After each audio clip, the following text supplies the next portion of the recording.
Assalamualaikum warahmatullahi wabarakatuh.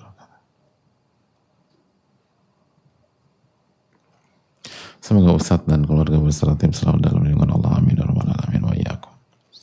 Izin bertanya dan nasihatnya. Saya banyak melakukan dosa, Ustadz. Padahal saya sudah ikut kajian. Dan bahkan aib saya tersebar kemana-mana sampai saya malu untuk ikut kajian lagi. Saat ini saya merasa tidak layak lagi ikut kajian. Saya merasa saya paling berdosa. Apa yang harus saya lakukan saya bisa bangkit lagi? Oh, nasihat Ustadz, barakallahu fikum, Ustadz, jazakallahu wa iyyakum. Yang pertama, siapa yang gak pernah dosa? Dan siapa yang tidak banyak berdosa pada saat ini? Kalaupun ada satu dua orang, kullu bani Adam khata', setiap anak Adam banyak melakukan kesalahan. Itu Nabi kita selalu mengatakan khata', bukan mukhti. Khata' artinya bukan salah satu dua salah, banyak melakukan kesalahan. Nabi kita SAW mengatakan demikian. Wa khairul khata'ina tawwabun. Lalu Nabi SAW mengatakan, dan yang terbaik dari orang-orang yang banyak buat kesalahan, yang paling banyak bertaubat. Jadi tugas kita adalah taubat kepada Allah Subhanahu wa taala. Taubat kepada Allah Subhanahu wa taala. Dan hadirin Allah muliakan, dan yakinlah bahwa Allah akan memperbaiki segala hal. Kalau kita bertobat dan bertakwa kepada Allah Subhanahu wa taala, Allah akan memperbaiki. Termasuk memperbaiki nama baik kita. Dan itu udah urusan Allah Subhanahu wa taala. Artinya karena penanya kan malu datang ke kajian karena merasa aibnya tersebar, terus nama baiknya rusak segala macam. Kalaupun demikian, pertama belum tentu demikian. Jangan suudzon juga sama orang lain, itu poin. Jangan buruk sangka dengan orang. Nggak semua orang demikian.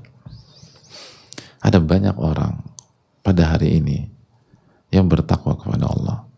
Ada banyak orang pada hari ini ketika mendengar aib temannya, dia justru mengingat aib dirinya sendiri. Dan dia nggak menganggap remeh temannya tersebut. Ada banyak orang pada hari ini ketika mendengar aib temannya, dia berusaha tutupi. Dan dia doakan temannya tersebut. Semoga Allah ampuni. Masih banyak orang pada hari ini ketika mendengar aib temannya, dia tutupi dan dia doakan semoga Allah ampuni kesalahannya kalaupun benar.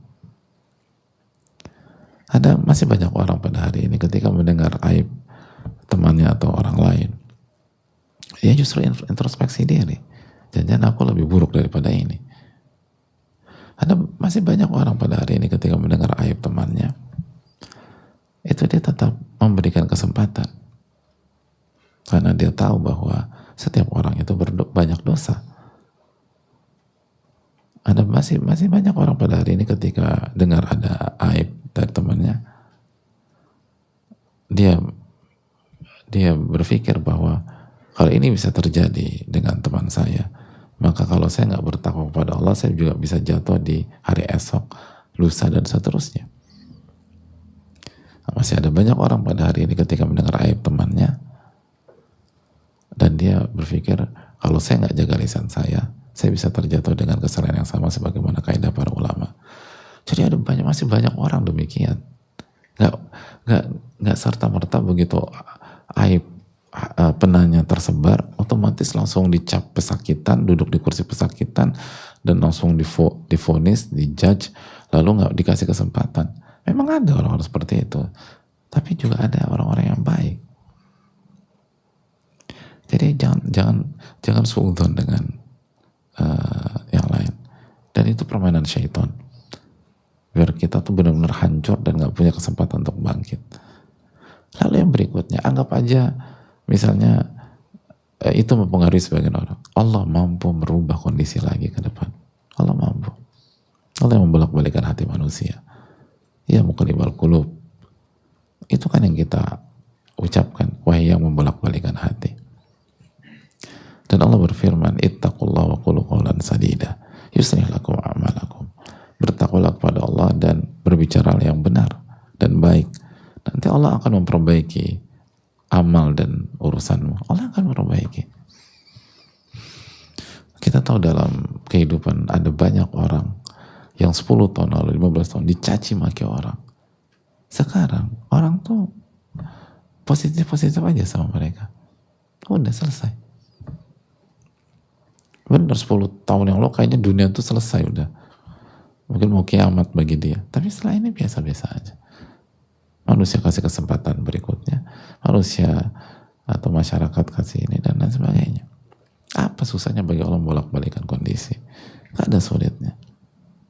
Itu asumsi yang dibuat, itu ilusi yang dibuat oleh syaitan. Jadi yang dilakukan adalah berubah. Dan untuk berubah kita butuh ilmu. Dan ilmu yang bermanfaat, bukan sebatas maklumat. Dan salah satunya adalah datang ke majelis.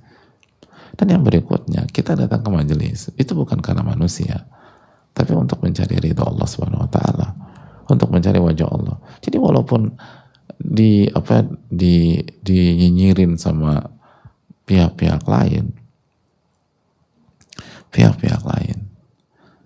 ya itu urusan mereka dengan Allah. Kita mau belajar.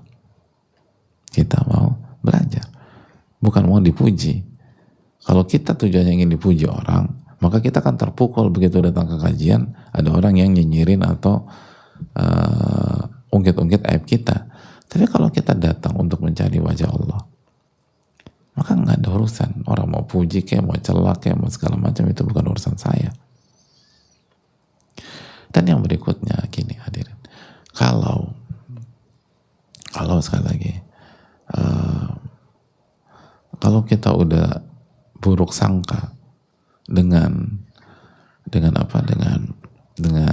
lingkungan kajian, ini kan malu ke kajian, ya gimana kita ngadapin yang lebih umum lagi?